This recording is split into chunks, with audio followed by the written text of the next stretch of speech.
Bonjour à tous, j'espère que vous allez bien.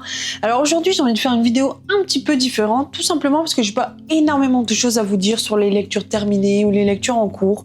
Donc je vais faire un petit blabla quand même pour faire un peu le point sur ce qui s'est passé ces derniers jours.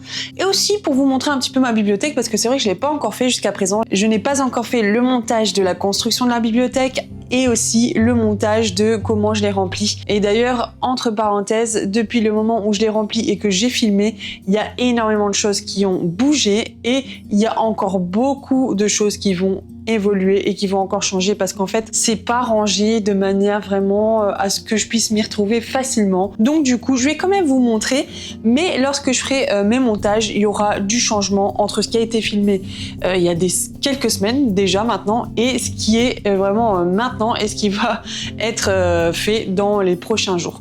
Bon, pour l'instant je fais pas encore trop de changements, mais je vous montrerai juste un peu comment ça se passe. Alors au niveau des livres terminés, j'ai Traversé les tempêtes de Virginie Bégodeau aux éditions Jeanne et Juliette, dont je suis partenaire cette année, et je suis vraiment contente parce qu'en fait je connaissais juste de nom la maison d'édition. Elle est récente, hein, ça fait pas très longtemps qu'elle existe. Lorsqu'ils faisaient les candidatures pour les partenariats à l'année, je me suis dit ça peut être sympa de les découvrir, sachant qu'ils font des fictions historiques et j'aime beaucoup les fictions historiques, vous le savez. Et donc voilà, j'étais prise tout ça, et donc j'ai lu plusieurs livres avec cette maison d'édition et je vous ferai des vidéos bientôt sur tout ce que j'ai lu pour chaque maison d'édition. Ça peut être sympa, les coups de cœur, ce qui n'a pas forcément été, tout ça. Est-ce que j'ai tout choisi ou est-ce que c'était imposé? Ça peut être sympa aussi de vous en parler. N'hésitez pas à mettre dans les commentaires si ça vous intéresse beaucoup que je vous parle des maisons d'édition pour lesquelles j'ai un partenariat annuel. Alors je vous le rappelle qu'il n'y a rien de rémunéré, c'est vraiment un peu du donnant-donnant finalement. Ils nous envoient des bouquins et nous, en contrepartie, voilà, on en parle, on fait de la chronique, on fait des choses comme ça. Et c'est sympa aussi parce que ça permet de lire gratuitement. Après, forcément, on a des délais, enfin, il y a un peu de... Voilà, on peut pas lire ce qu'on veut, quand on veut. Il y a quand même des dates à respecter. Il y a des petites contraintes, entre guillemets. Alors celui-ci, franchement, je l'avais reçu fin mai, donc vous voyez, je l'ai lu un peu tardivement. J'ai lu que là, ces derniers jours, ces 2 dernières semaines, au mois d'août. Mais ça va, ils sont pas trop compliqués. Ils nous laissent assez libres pour lire les bouquins. Quand il faut vraiment le lire pour une date précise, on le fait. Et puis, je mets les autres choses de côté. Mais là, c'est vrai que j'étais prise par d'autres services de presse et autres, et mes lectures à moi aussi. Et finalement, ça a pris un peu de temps. Et je me suis dit, bon, je le lis cet été, juillet, août. Dernier délai, juillet, août, quoi, et puis ça le fera. J'ai commencé et franchement, j'ai énormément aimé cette lecture. Je vous le conseille vraiment, vraiment, vraiment. Si vous êtes fan de fiction historique, si vous aimez un peu tout ce qui se passe sur le monde de la mer, la navigation, ce genre de choses, ou en tout cas vous voulez en apprendre plus là-dessus, n'hésitez pas à les lire. Si vous aimez un peu tout ce qui est un peu féminisme, la femme qui prend en main son destin, vous allez être vraiment servi avec ce bouquin-là. On a vraiment Gabrielle, c'est une héritière d'armateur et elle, son rêve, c'est de devenir capitaine d'un navire. Mais on sait tous qu'à cette époque, à la mi-19e siècle, en 1838, et là on est à La Rochelle en France, une femme ne peut pas faire ce qu'elle veut, elle peut pas faire le métier qu'elle veut. Il y en a beaucoup qui sont à la maison, qui s'occupent des enfants, ou en tout cas quand on est dans une famille aisée, c'est pas la femme qui va ramener l'argent, c'est le mari. Et ici, on a une Gabrielle qui veut pas se marier, qui veut pas de mariage arrangé, qui veut rien de tout ça, mais c'est un peu son destin, c'est ce pourquoi, entre guillemets, elle est née, ses parents ont tout prévu pour elle, ont fait des affaires, des contrats avec d'autres personnes, pour que leur fille se marie avec leur enfant et que ça puisse aider leur entreprise à prospérer, en fait. Donc on est vraiment beaucoup là-dedans, mais elle a vraiment pas envie de rester dans ce jargon, de rester dans ce qui est prévu pour elle, et que finalement, elle n'a rien décidé, c'est les gens autour d'elle qui ont tout fait pour elle. Donc cette histoire forcément ne va pas être comme c'est prévu, parce qu'elle va sortir de ce carcan, elle va essayer de prendre sa vie en main, et on va voir que ça va être très difficile, parce que forcément quand on sort des sentiers battus, on a beaucoup de gens qui sont contre nous, on a l'impression qu'on est seul contre tous, et c'est un peu comme entre guillemets une guerre, on y va, on avance, et à chaque fois il y a une bataille, parce qu'il faut se relever de quelque chose, parce qu'il va y avoir une embûche, il va y avoir des gens qui vont être contre quelque chose, ou un élément extérieur, des facteurs qui vont faire que ça va pas se passer comme il faut. Mais voilà, c'est un peu ça dans ce bouquin-là. Il va avoir vraiment beaucoup de rebondissements, il y a beaucoup d'actions, il y a beaucoup d'aventures, c'est très rythmé, c'est très dynamique, et je vais arrêter d'en parler parce que ça fait déjà trop longtemps que j'en parle. Mais franchement, moi je me suis vraiment régalée à la lecture de ce bouquin. On a 300 et quelques... Non, qu'est-ce que je dis? On a 500, vous voyez, 560 et quelques pages, et franchement ça se lit vraiment bien. Je l'ai lu sur 2 semaines parce que je lisais d'autres bouquins à côté, mais franchement, on le lit très très vite si on n'a que ça à lire. Si on lit un livre à la fois, on peut le lire très vite en 2-3 jours, ça peut être bouclé, je pense, en fonction du temps qu'on a, bien sûr. Mais je vous le conseille vraiment, fiction historique, femme qui s'émancipe, plein d'aventures, enfin plein de rebondissements, tout ça, c'est vraiment bien. On apprend aussi beaucoup de choses sur la société à cette époque-là, sur un peu comment ça se passe au niveau de la navigation, aussi au niveau de tout ce qui est la plantation de vanille, parce qu'on va en parler dedans, c'est important aussi. Et donc c'est vraiment bien parce qu'on apprend des choses aussi. Et moi j'aime bien quand on apprend des choses. Ensuite j'avais lu pour le mercredi jeunesse celui-ci, c'était Les aventures folles de Jean Moz, gardien de cimetière, T-Rex et compagnie, ce qui veut dire qu'il y aura des suites. Et c'est chez Milan. Donc pareil, où j'ai un partenariat pour l'année. Donc ici on y parle de dinosaures. On est plutôt dans un style humoristique et on a de l'aventure. Donc on a 2 enfants. L'une est fille d'un gardien d'hôtel de luxe et l'autre enfant, donc le petit garçon, c'est le fils de celle qui garde le cimetière. Alors c'est Jean Moz d'ailleurs, il s'appelle Jean Moz et son ami c'est Iris. Ils vont tomber sur une caisse qui est remplie d'os et en fait ils vont essayer de refaire un peu comme un pulse et ils vont voir que c'est un dinosaure. Le lendemain ils reviennent tout ça et puis il faut qu'ils fassent quelque chose de dinosaure qu'ils ont reconstitué et en fait il n'est plus là et il s'avère qu'il est devenu vivant et forcément ils vont avoir peur parce qu'il a une grosse mâchoire, des dents qui pourraient les massacrer, les tuer et donc toute l'aventure commence à partir de ce moment-là en fait. Qu'est-ce qui va se passer avec ce dinosaure? Est-ce qu'il va les manger? Est-ce qu'il va se passer des choses un peu plus cool ou pire?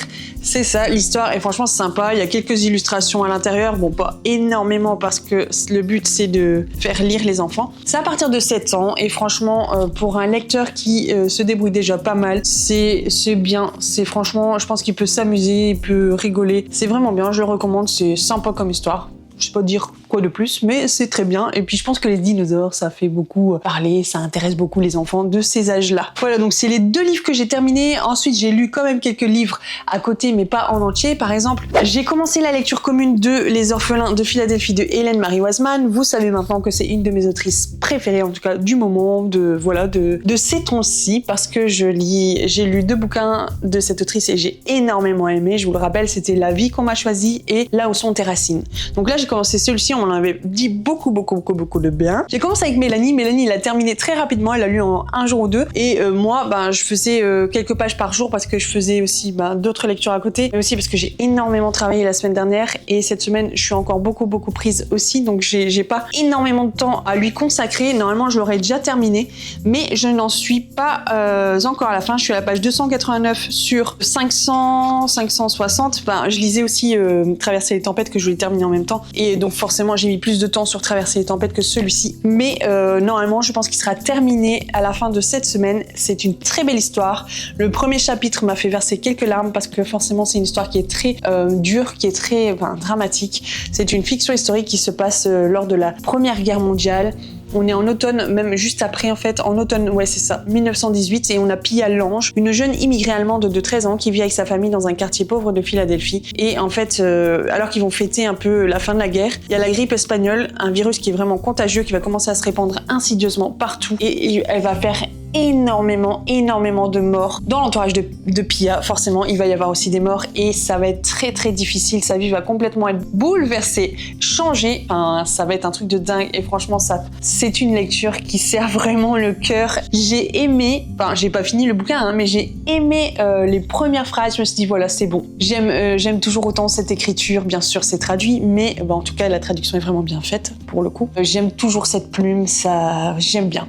Quand je me mets dedans, quand j'ai le temps de me mettre dedans, je me régale. C'est vraiment... Je trouve qu'elle arrive à susciter des émotions en moi que d'autres auteurs n'arrivent pas forcément à faire. Et du coup, je passe vraiment toujours de très bons moments de lecture avec cette autrice. Je vous l'avais déjà dit, j'ai encore 2 livres à elle qui sont dans ma pile à lire. Je vous les montrerai après si j'oublie pas. Ceux qu'elle a laissés derrière elle et Les Enfants de la mine qui est sorti là il y a quelques semaines. Donc voilà un peu pour les lectures en cours. Il y a aussi, j'ai toujours pas fini le livre sur les harmonies volées, le livre sur les pianos qui ont été volés pendant la Seconde Guerre mondiale et qui après ont essayé d'être restitués. Toujours pas fini, je lis quelques pages par-ci par-là, c'est vrai. Le Le manga aussi, je l'ai mis un peu en pause parce que j'ai pas le temps en fait, donc je me concentre vraiment sur 1, 2, 3 bouquins. Le soir, je lis quoi en ce moment? J'ai 2 bouquins que je lis en ce moment, c'est Étoile fuyante, je vous mets l'image ici, donc je vous en ai peut-être déjà parlé, je ne sais plus trop. C'est une histoire vraiment bouleversante aussi qui se passe encore au niveau de la Seconde Guerre mondiale. C'est un roman jeunesse, donc plus pour les ados, mais franchement, moi je conseille aussi aux adultes parce que même si l'histoire en elle-même, elle n'est pas super complexe, on apprend toujours des choses et ça c'est vraiment bien et de manière simple. Moi j'aime beaucoup lire des albums jeunesse, vous le savez, des livres pour enfants, des livres jeunesse, enfin BD, manga, romans, albums, parce qu'en fait je trouve qu'il y a énormément de thèmes de notre vie quotidienne qui sont abordés dans ces bouquins-là, avec des images en plus, donc c'est toujours sympa. Mais de manière simple. Et souvent, je sais pas si vous c'est comme ça, mais en tout cas dans la vie, ben voilà, on a toujours 10 000 choses à faire, on a plein de pression, de responsabilités. Et ben parfois lire des bouquins comme ça, qui sont écrits avec une écriture simple, fluide, rythmée, dynamique, des images, bah rien que ça fait du bien au moral, ça soulage, ça décompresse, pas besoin de lire un truc qui demande énormément d'attention, de concentration, parce que souvent on se dit, je vais lire un livre, ouais mais non. Je suis trop fatiguée. Et en fait, bah alors, pourquoi pas lire une BD, un manga, ou un roman jeunesse, ou un album jeunesse. Enfin, moi, je trouve que c'est pas forcément pour les enfants. Il y a d'ailleurs plein de messages qui sont donnés dedans que les enfants ne vont pas forcément comprendre, qu'il n'y a qu'un adulte qui peut comprendre. Donc franchement, je vous encourage à en lire si parfois vous dites « Ah, j'arrive pas, je suis trop fatiguée, je vais pas réussir à me concentrer ». Tout ce qui est littérature jeunesse, alors elle est là pour ça aussi, pour nous aider à ça. J'ai fait une chronique la semaine dernière sur Insta sur un bouquin dont je vous ai pas parlé sur cette chaîne, c'est « Papa, raconte-moi ton histoire » et c'était Memento Édition, donc c'est un peu une maison d'édition fille de la maison d'édition City et donc ils font un peu des livres sur des classiques, sur ce genre de choses que je vous montre là. En fait c'est un journal pour partager ses souvenirs et son amour et là c'est pour le papa. Donc en gros vous avez plein de choses dedans sur... c'est pour compléter en fait, que votre père il complète le cahier. Donc par exemple il met une photo de lui quand il était enfant ou quand il était bébé, est-ce que tu sais comment tes parents se sont rencontrés, donc raconte un peu la vie de tes parents, donc les parents du père. Ensuite lui, le jour où tu es né, est-ce que ton papa était là, est-ce qu'il était au travail, qui était le président cette année-là. Enfin il y a énormément de choses intéressantes. Raconte-moi un souvenir particulier avec les proches, raconte-moi ce que tu adorais faire avec tes parents, qu'est-ce que tu détestais, les fêtes de famille dont tu te souviens. C'est des questions en fait, il faut remplir, il y a des photos à poster. C'est vraiment sympa et du coup, je sais qu'ils en avaient beaucoup parlé pour la fête des pères, mais c'est un truc qu'on peut offrir n'importe quand, je trouve. Ou même si vous avez envie de remplir ça avec votre enfant, avec votre mari, votre compagnon, pour qu'il le donne à son enfant plus tard, ça peut être sympa aussi, pourquoi pas. Il y a vraiment plein d'idées à faire avec ça. Donc voilà un peu les bouquins que je pouvais vous montrer cette semaine. J'ai eu quelques réceptions. D'ailleurs, aujourd'hui, j'ai eu un gros paquet sympa, mais vraiment sympa. Je vais vous montrer vite fait après, mais je vous en parlerai dans une autre vidéo. Je vous montre déjà les réceptions que j'ai eues chez Flammarion Jeunesse dans la collection du Père Castor. Alors, on va parler un petit peu d'automne ici. Donc, un des livres que j'ai reçu, c'est La danse de l'automne de Zémanel Émilie Michaud. Les images sont super jolies. C'est très automnal avec des couleurs orange. Hop, je vous montre un peu, c'est sympa. Donc c'est sur l'automne et puis je vous en parlerai mais plutôt au mois de septembre. Là on a encore un petit peu de temps. Et après j'ai reçu aussi celui-ci, donc c'est La Plume Magique. J'aimais trop la couverture, elle est tellement belle. Vous voyez, rien que voir ce genre de truc, moi ça me donne la pêche, ça me fait quelque chose quand je vois ces images qui sont tellement jolies.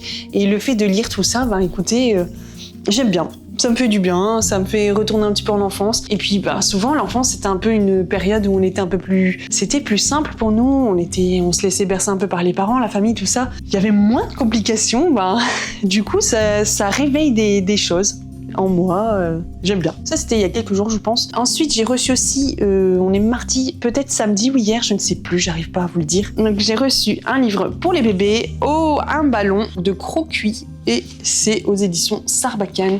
Donc là, c'est un livre cartonné. Et puis en fait, ça parle d'un ballon, un petit animal qui qui va avoir un ballon, donc j'en sais pas trop plus. J'ai pas encore feuilleté vraiment, mais ça a l'air d'être sympa.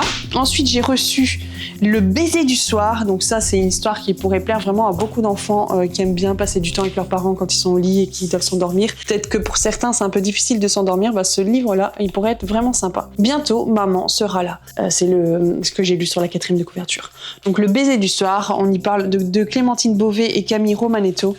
On y parle vraiment de... Ouais, tiens, je vais regarder sur la fiche de presse. Je vais vous lire un petit peu ce qu'ils disent. La scène d'ouverture de la recherche du temps perdu, réinventée dans un album universel et délicat par la talentueuse Clémentine Beauvais, avec au dessin une virtuose du sensible. Du fond de leur lit, tous les enfants attendent le baiser du soir. Clémentine Beauvais restitue ici cette attente interminable magnifiée par Proust à l'ouverture de sa grande œuvre. Longtemps, je me suis couchée de bonne heure. Dont dans la forme courte de l'album, subtilement découpée pour mieux la sentir et l'éprouver. Et, comme l'enfant, se prendre à vouloir retarder l'arrivée du baiser, car une fois qu'il sera là, il sera fini. Un album qui, à la fois, rend hommage à la scène célèbre et parlera à toutes et tous, sans avoir besoin de la connaître. Et d'ailleurs, ça montre bien en fait que là, voilà, l'autrice a repris quelque chose plus pour les adultes qu'elle a mis à un niveau pour enfants. Et je trouve ça vraiment génial. Donc après, c'est des images un petit peu en forme d'aquarelle ont été faites, donc de ce que je vois, c'est le texte à gauche et les images à droite, et là c'est vraiment pour les enfants de maternelle, voire CP, CE1 pour ceux qui veulent apprendre à lire en lisant des albums, ça peut être sympa aussi. Voilà, donc ça a l'air sympa comme livre. Et ensuite, encore un livre chez Sarbacane, c'est celui-ci, il m'a interpellé quand même pas mal, ça s'appelle La Promesse, ça a été écrit par Catherine Grive et Anna Ferral, j'imagine au niveau des illustrations, regardez la couverture. Très joli, très sympa, rose, et on y voit un garçon avec son chien.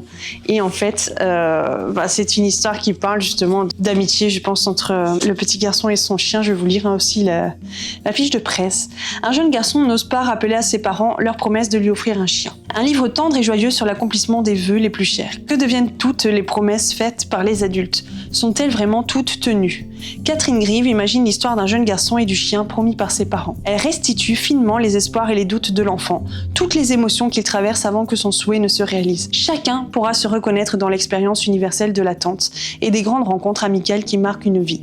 Je trouve que j'aime beaucoup ce qu'on en dit. Et après, au niveau des images, regardez, c'est très joyeux, c'est très festif.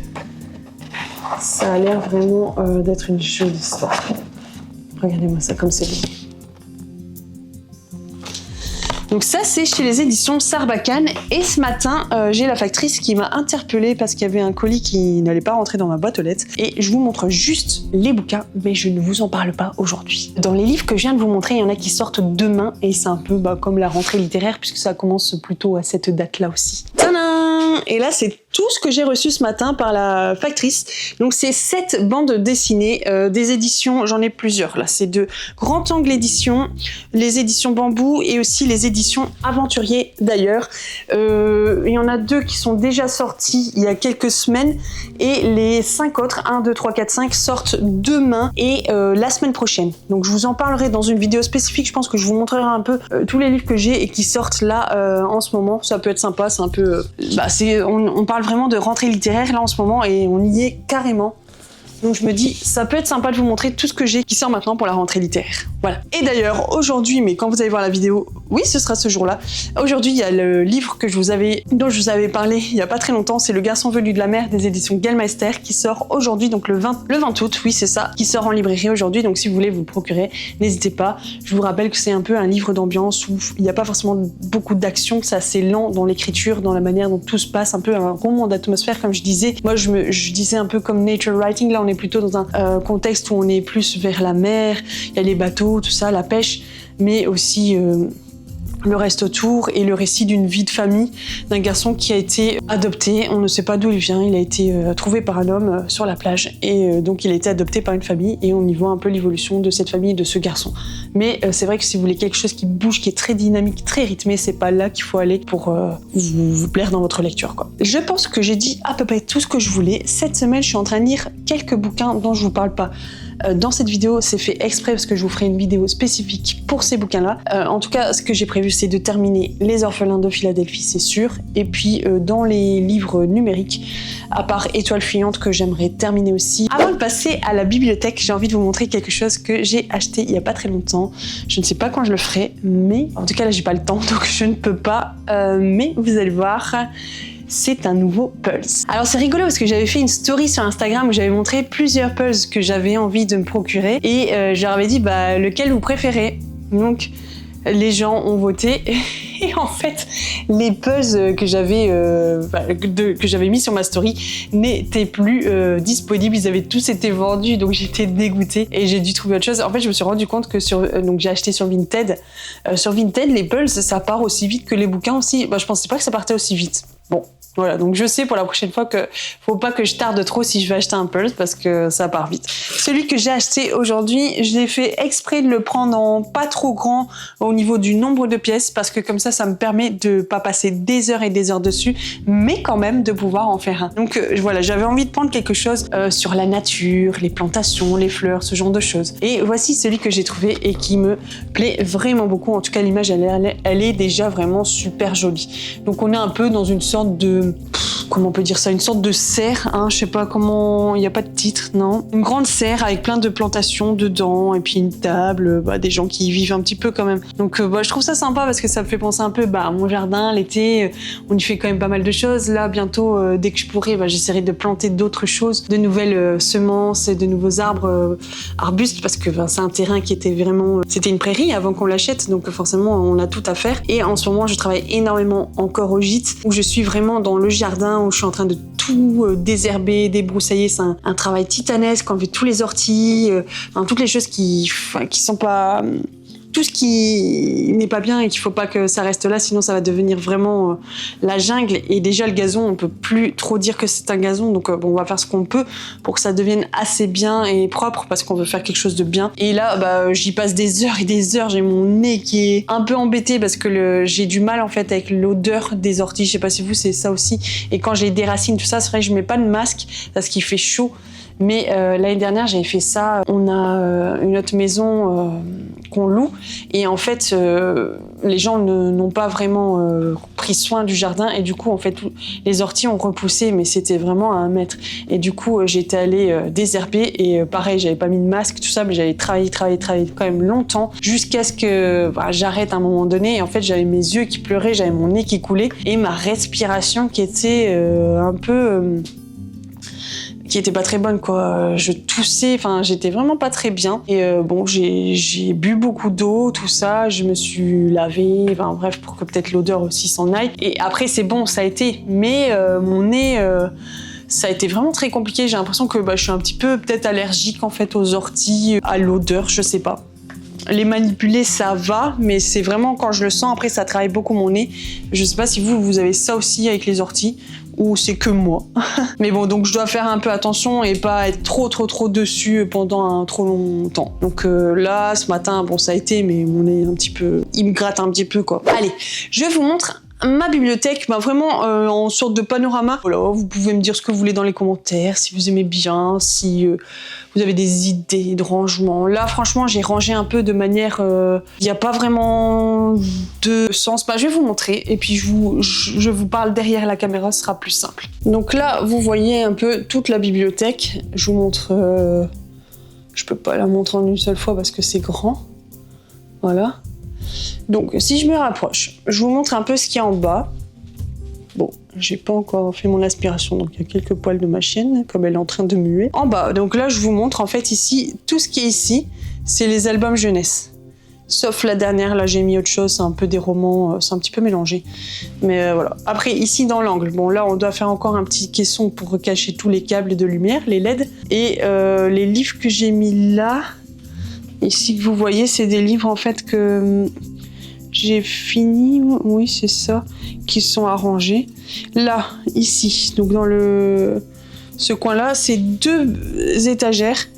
Ici, tout ça, là, c'est les services de presse. Donc j'en ai beaucoup, tout ça, ils sont pas encore lus. Donc il faut que je les lise. Et après, tout au-dessus, là, c'est des livres que j'avais achetés d'occasion. Ensuite, là, on a tout ce qui est manga, j'ai pas tout lu. Là, c'est les mangas de mon mari, et je suis en train de lire les Naruto aussi, j'ai lu que le tome 1.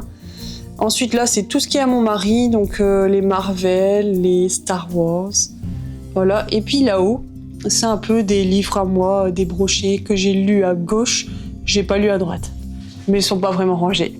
Ici, donc là je suis dans l'angle, tout en haut c'est des livres que j'ai lus, il me semble des... Non, j'ai pas tout lu. Non, ouais, j'en ai lu, j'ai pas lu, il y a du polar essentiellement, là aussi. Il y en a plein que j'ai pas lu. Là, pas lu. Ça c'est de la fantasy, j'ai pas lu. Ici, je vous parle des livres de Hélène Marie Wiseman et j'ai un au milieu, oh là, le dernier enfant du Blitz. Tout ça j'avais lu dernièrement, acheté dernièrement, c'était des livres d'occasion qui m'intéressaient vraiment beaucoup. Ici, c'est encore des achats que j'ai fait et qui m'intéressaient vraiment beaucoup, que j'ai pas encore lu. Et là, en face, derrière le Hello, c'est tous les bouquins que j'ai lus en 2025 et que j'ai beaucoup aimé. Je vous avais fait une vidéo là-dessus. Et à gauche, c'est des Servidos Press que j'ai lus.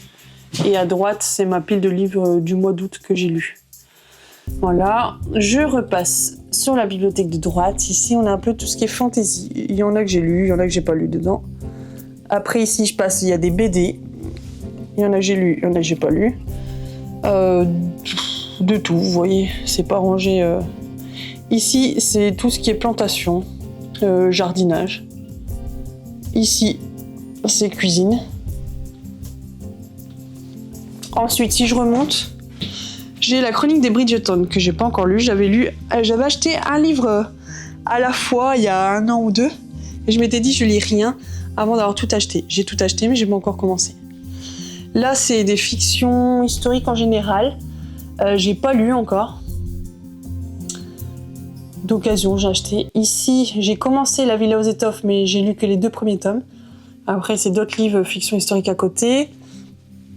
Là, on a de la fantasy, on a les Blackwater que j'ai lus.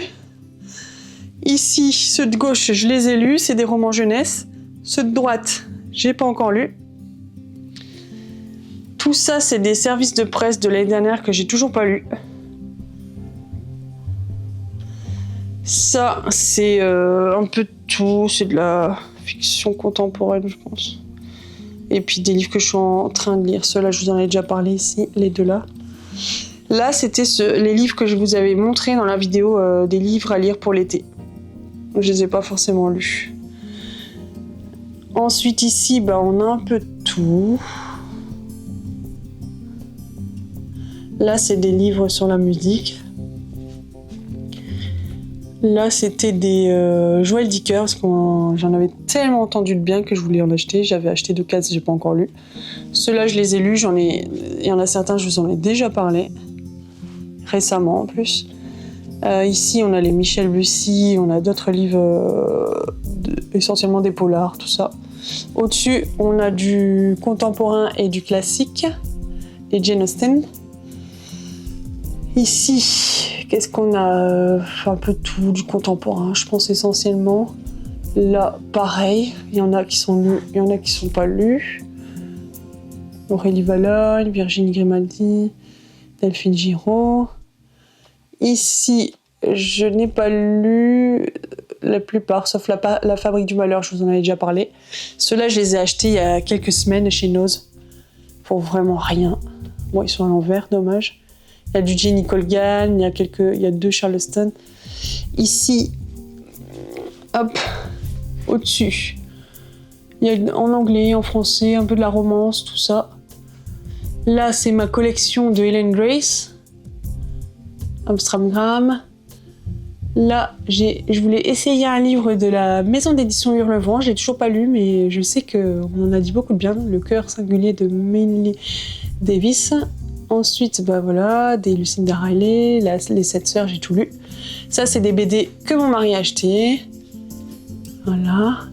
Et là-haut, j'ai des Ken Follett, toujours pas lu. Inish Boffin, je vous en ai parlé. Là, je vous ai parlé dans la dernière vidéo du samedi, en 5 phrases, 5 livres, l'histoire ici, l'institutrice, là. Donc, c'est les livres de cette collection. Des Jeanne et Juliette ici, la fin de La Villa aux Étoffes, et ici, là-haut, on a un peu de contemporain, romance aussi. Voilà. Donc je vous ai tout montré. Après, j'en ai encore dans la bibliothèque en haut, mais c'est des lus en général. Voilà. Et puis ici, c'est ce dont je vous ai parlé tout à l'heure. Donc vous voyez encore quelques bouquins qui traînent sur mon fauteuil. Donc j'essaie de vous montrer ça de plus loin, comme ça vous allez peut-être tout voir. Mais voilà un peu ce que ça donne la bibliothèque. Hop, je voulais quelque chose qui soit vraiment intégré à la maison, qui aille du bas jusqu'au plafond. Donc peut-être pour ceux qui n'ont pas vu les dernières vidéos, je disais qu'on l'avait créé nous-mêmes, mon mari et moi, on a tout fait nous-mêmes. Voilà, donc pour ceux qui ne me suivent pas depuis longtemps, en fait c'est une bibliothèque qu'on a créée avec mon mari, on a tout fait. On a mesuré, mon mari a fait le plan, et ensuite on a été acheter les planches, on a tout coupé, on a acheté aussi on a comment on appelle ça, des tubes de cuivre, et donc après j'ai tout peint, on a poncé, on a peint, on a fait le système pour que ça s'accroche.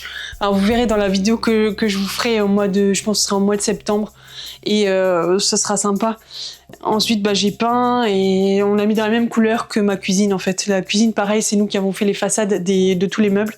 Si vous voulez je vous la montrerai un jour, mais pour qu'il y ait vraiment une certaine homogénéité, pour qu'il y ait une belle homogénéité dans la pièce, parce qu'en fait ici on est dans une grande pièce à vivre qui fait une 60aine de mètres carrés je pense, et donc là vous avez un recoin en fait où il y a mon piano là, et ensuite on a une fenêtre et on a la bibliothèque d'angle, et ensuite derrière par là on a le salon. Souvent j'ai filmé des vlogs dans mon canapé à côté du poêle et l'escalier derrière, donc pour monter à l'étage.